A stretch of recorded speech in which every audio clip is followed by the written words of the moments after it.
Now You See Me, Now You Don't is the third movie in the Now You See Me franchise. We follow a new group of young magicians that are inspired by the previous horsemen from the first two movies. That is until their journey brings them together with the previous horsemen, now having to team up to fight a bigger threat. And that's all. Pretty much without getting spoilers, you guys, this will be a spoiler-free review. The Now You See Me franchise. I've said it before, I feel like I am in the minority of kind of being a big hater of these movies. Okay, maybe hate is a strong word, but when I think about the concept of these movies, magicians, which, yeah, I think magicians are kind of cool. You know, some kids like dinosaurs. I had a little magic phase, but not like for card tricks or anything. More like the Fushigi ball I would see on TV, ordered it, and then when I couldn't Fuji ball, screw magic.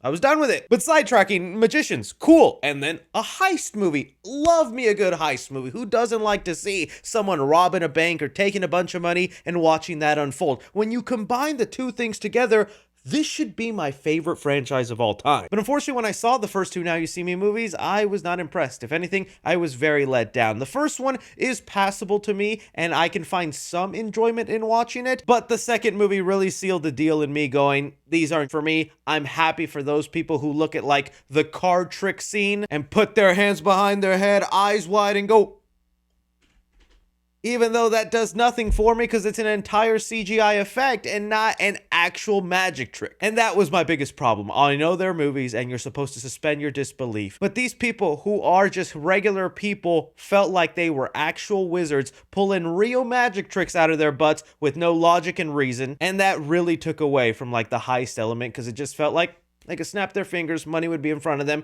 and no need to explain why. So as to say, was not excited for when Now You See Me 3 was announced, and none of the trailers did anything for me. So I pretty much went in expecting to be another party pooper into this franchise, and, guys, somebody listen to me, and now we have an actual good Now You See Me movie. Oh, my prayers have been answered. Now You See Me 3 is not only just a good movie, it is a perfect example for how awesome this franchise could have been if they stuck to this direction from the beginning. I could not believe myself when watching Now You See Me 3. I caught myself smiling, pointing at the screen, actually having my mouth open and going, oh, I felt like I was in an actual magic show enjoying the entertainment. I had a good time with this movie, man. So getting on to the things that I thought actually worked and made this a good Now You See Me movie for the first time. One of them, I'm gonna give a hats off to Ruben Fisher. Each Now You See Me movie has had a different director and different writer. First movie was done by Louis Leterrier, who also did The Incredible Hulk and most recently Fast X. Second movie was done by John M. Chu, who's currently doing the Wicked movies. And again, that's the one I credit with them dropping the ball the most. I just did not like Now You See Me 2 at all. But Ruben Fisher here, who has done the Zombieland movies and even the first Venom movie, takes the correct approach in what makes this concept so fun,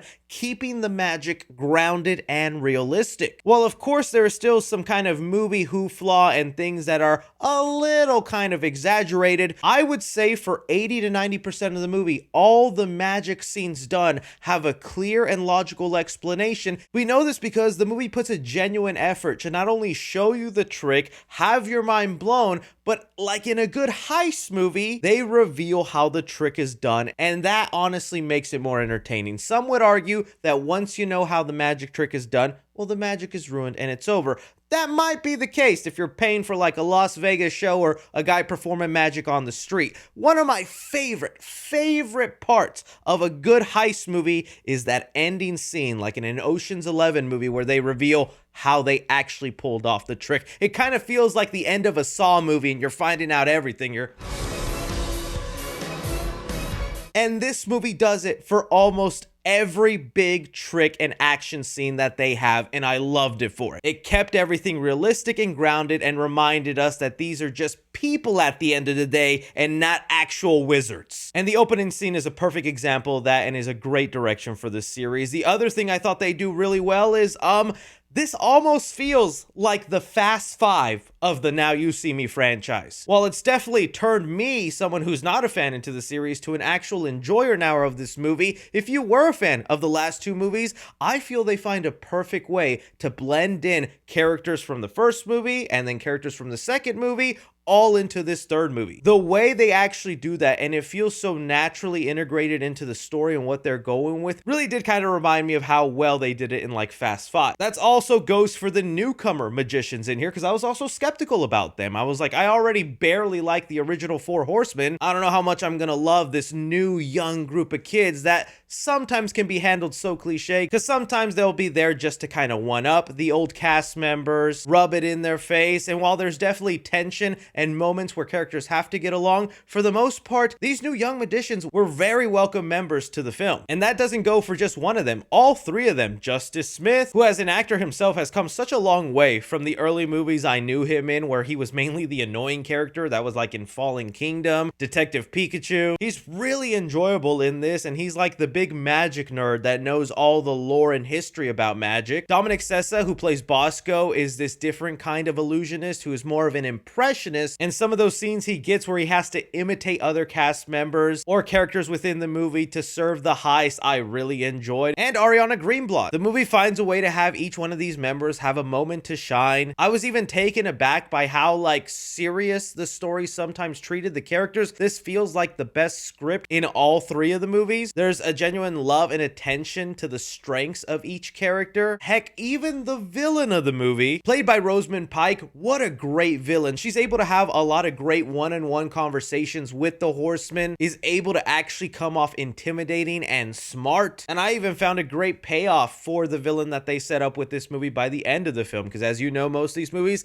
have a bit of a twist by the end, and it was one I really didn't even see coming. I cannot believe how much Now You See Me 3 actually fixed a lot of the problems I had with the last two movies and made this one so much more enjoyable. It's easily my favorite of the franchise, and it also would be the only one I would actually rewatch. Even the chemistry between some of the cast members, like I was so happy to see they brought Isla Fisher back, not just because I have a giant crush on her, but I felt her presence was sorely missed in the second movie, and she has some great dialogue scenes with like Justice Smith in this film. Moving over to being honest about some things though, I'm still mixed and negative about, although I still call this the best in the series and even the best script of the three movies. I think there is still some issues a little bit with the story, some things that once everything is revealed and you get the full picture, you do look back a little bit on the movie and think, well then, I don't know if that scene makes sense. That one's a little off, but it's not such big gaping plot holes where the entire movie folds and is ruined. I was still super entertained with the way it played out. I think given the amount of characters and trying to give them each something to do, like I love when Dave Franco comes into the movie and they basically treat him like Gambit. Bro is literally just throwing cards and actually slicing people up. That's the kind of unbelievable logic though I'd be okay with, because that's just cool, right? But given all the characters and wanting to give them something to do, the movie gets a little long and you start to feel its runtime in the middle of the movie where it's trying to set you up for the big grand finale. But really, that's kind of about it. I really like the way this movie went down, and honestly, there's a lot of this movie that feels like it's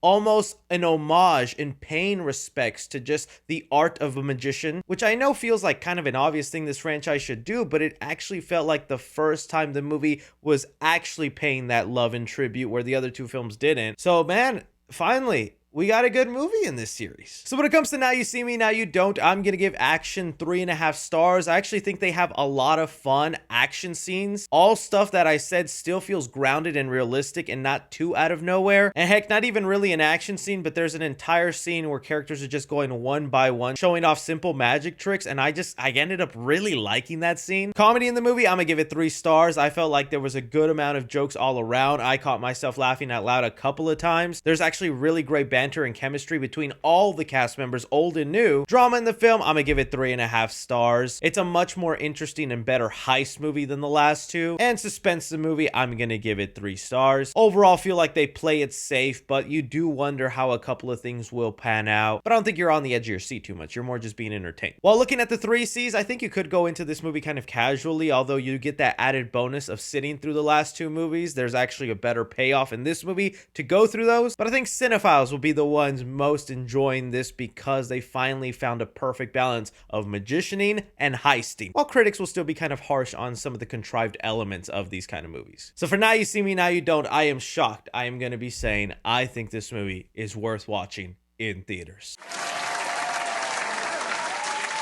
Very fun, good time. I think it'd even turn other people like me who are not fans of these films into an enjoyer. And I was even surprised to see it feels like they're teasing more adventures at the end. And if they can keep up this kind of mix of grounded magic and heisting, oh, sign me up. Let me know what you thought about Now You See Me 3. Do you think it's the best one in the series like I do? Anything else, be sure and like, subscribe, follow me on Twitter at 3C Films or on TikTok at 3C Films. But as always, I'm Chris. Take care.